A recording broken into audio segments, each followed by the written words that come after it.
Chào các bạn, chào mừng các bạn đến kênh Bà Nội Emily. Hôm nay mình hướng dẫn các bạn móc một chiếc móc treo chìa khóa hình ngôi nhà nhé. Các bạn cần chuẩn bị len, sợi, kim móc, kéo bấm và một cái khoen như thế này. Các bạn cầm sợi ra tay, cuốn quanh vào ngón tay một vòng như thế này, kẹp ngón út lại. Các bạn đưa cây kim vào cái ngón tay, đi qua cái sợi như thế này, các bạn kéo sợi qua. Sau đó các bạn móc vào đây một mũi móc đầu tiên. Tiếp tục móc vào cái vòng tròn này 6 mũi móc đơn.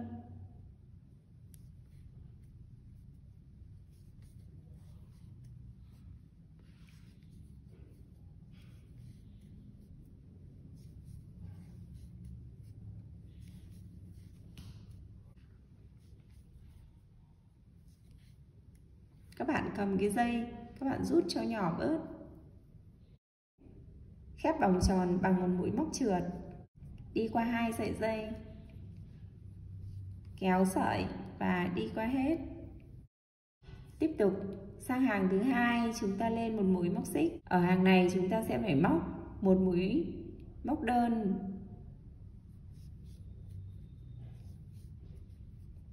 Sang mũi thứ hai chúng ta móc 2 mũi đơn chung vào một chân.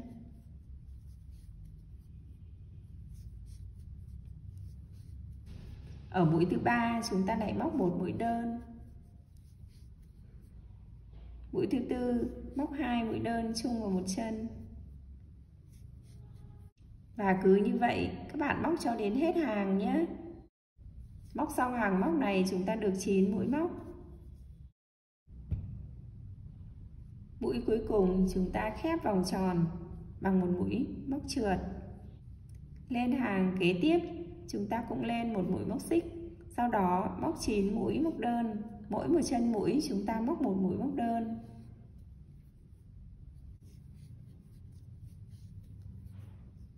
Sau 9 mũi móc đơn chúng ta kéo một mũi móc trượt, khép hàng. Lên hàng kế tiếp chúng ta lên một mũi móc xích, móc chung với chân mũi móc xích một mũi móc đơn. Sau đó là móc thêm một mũi móc đơn nữa. Đến móc đơn thứ ba chúng ta móc 2 mũi chung vào một chân.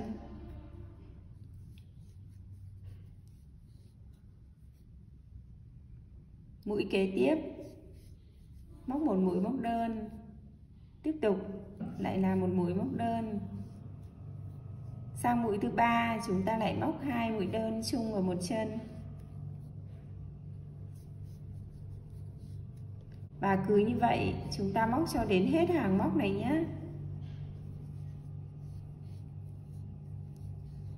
Móc xong hàng móc này chúng ta sẽ được 12 mũi móc đơn.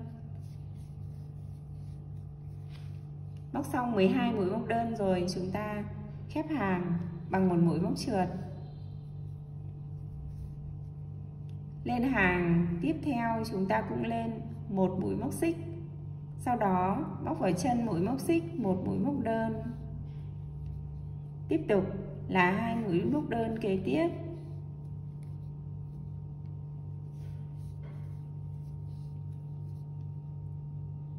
Đến mũi kế tiếp là mũi thứ tư, chúng ta móc 2 mũi chung vào một chân. 2 mũi đơn chung vào một chân như thế này. Tiếp tục là 3 mũi đơn.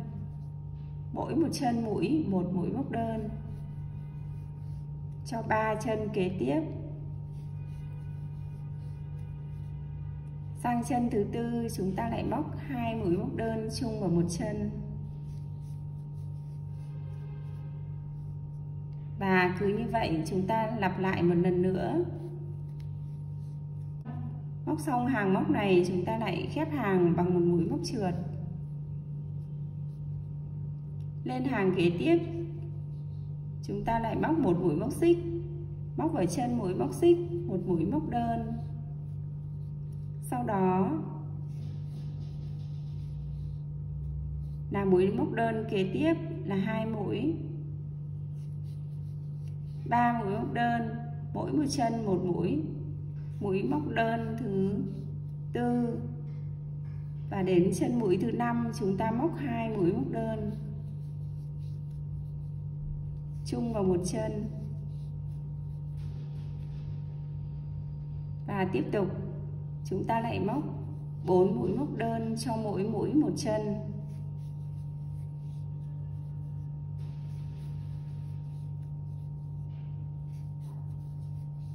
Đến chân mũi thứ 5 chúng ta lại tăng mũi, tức là lại móc 2 mũi đơn chung vào một chân. Tiếp tục lặp lại một lần nữa. Sau đó lại khép hàng bằng một mũi móc trượt. Tiếp theo chúng ta lại móc một mũi móc xích để lên hàng, sau đó móc vào chân mũi móc xích một mũi móc đơn. Chân mũi kế tiếp một mũi móc đơn là 2 mũi rồi này. Chân mũi kế tiếp là 3 mũi móc đơn. Chân mũi kế tiếp là 4 mũi móc đơn. Và chân mũi tiếp theo là 5 mũi móc đơn. Sau 5 mũi móc đơn, bây giờ đến cái chân mũi thứ 6 chúng ta móc 2 mũi đơn chung vào một chân nhé.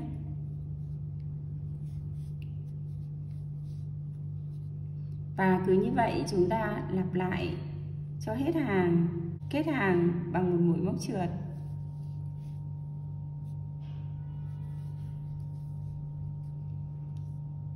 Và đến đây chúng ta móc thân ngôi nhà nhé. Đưa cái sợi dây này lên trên như thế này. Đưa kim móc vào mũi kế bên. Chúng ta sử dụng len màu khác. Các bạn đặt cái sợi len vào cái vị trí chúng ta cần thay sợi, kéo qua một mũi, trượt hết. Sau đó móc lên một mũi, cầm sợi dây kéo chặt vào. Tiếp tục móc sang mũi kế bên một mũi móc đơn, và mỗi một chân mũi này chúng ta móc vào một nửa mũi thế này, kéo lên và móc hết hàng móc này, không tăng mũi.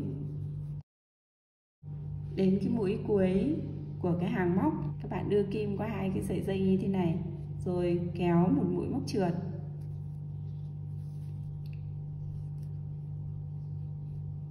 Tiếp tục chúng ta lên hàng với một mũi móc xích.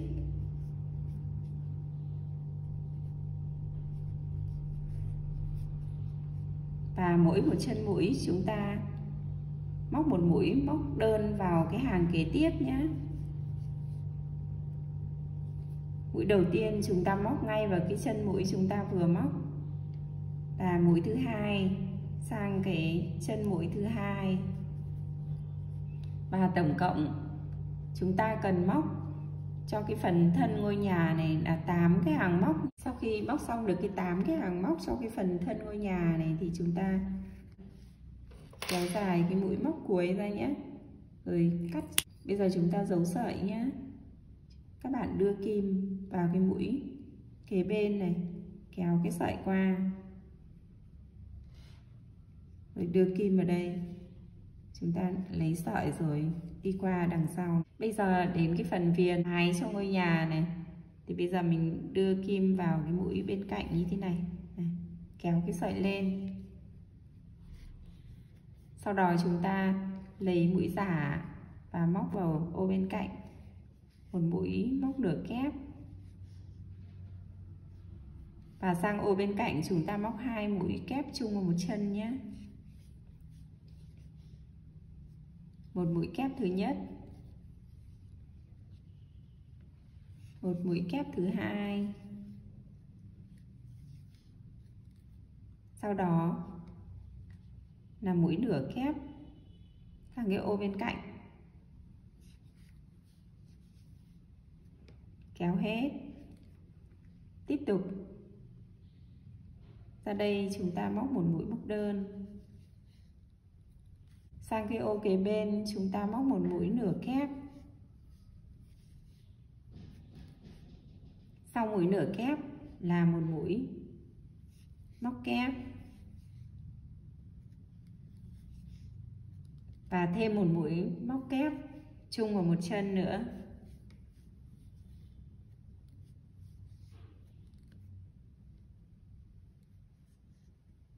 Quay kim lấy mũi giả, chúng ta móc vào chân mũi bên cạnh một mũi móc nửa kép. Sau mũi nửa kép là mũi móc đơn vào cái ô bên cạnh. Các bạn lặp lại cho hết hàng móc nhé. Các bạn móc ở đây một đoạn dây xích nhé.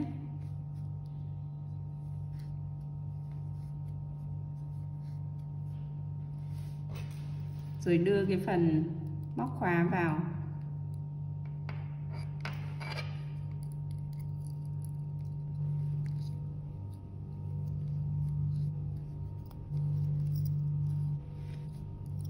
Và bây giờ đến phần trang trí, các bạn có thể trang trí vào cái phần thân ngôi nhà này bằng những cái ô cửa và cái ống khói như thế này. Chúc bạn thành công nhé. Xin chào, hẹn gặp lại các bạn ở những chia sẻ tiếp theo từ mình.